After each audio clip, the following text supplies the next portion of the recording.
First programme వాళ్ళ మేనిఫెస్టోలో ఉన్న మొదటి కార్యక్రమం, ఆయన ప్రమాణ స్వీకారం చేసిన తర్వాత చెప్పిన మొదటి మాట అదే తుసుమన్నది.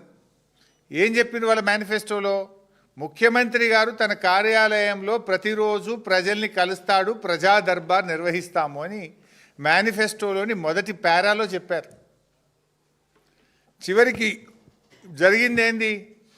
ఆ రోజు ప్రమాణ స్వీకారం చేసేటప్పుడు రేవంత్ రెడ్డి గారు రోజు ప్రజా దర్బారు నేను నిర్వహిస్తా, సామాన్యులు సైతం వచ్చి నన్ను కలవచ్చు అని చెప్పి గప్పాలు కొట్టిండు.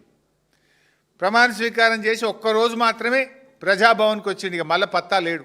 తెల్లారి నుంచి మళ్ళీ ప్రజాభవన్కు రాలే. ఒక 4 రోజులు 5 రోజులు మంత్రులు వచ్చిండ్రు, తర్వాత వాళ్ళు కూడా బంద్ అయిపోయిండ్రు. రోజు దరఖాస్తులు పోయి వారానికి 2 రోజులకు వచ్చింది. ఇక ఆ దరఖాస్తుల గురించి పట్టించుకున్నాడో లేడు.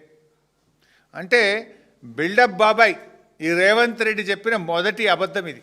మేనిఫెస్టోలో కావచ్చు, ప్రమాణ స్వీకారం చెప్పిన తర్వాత ఈయన గారు చెప్పిన మొదటి అబద్ధం. ఇక్కడితో స్టార్ట్ అయింది ఈయన ప్రయాణం.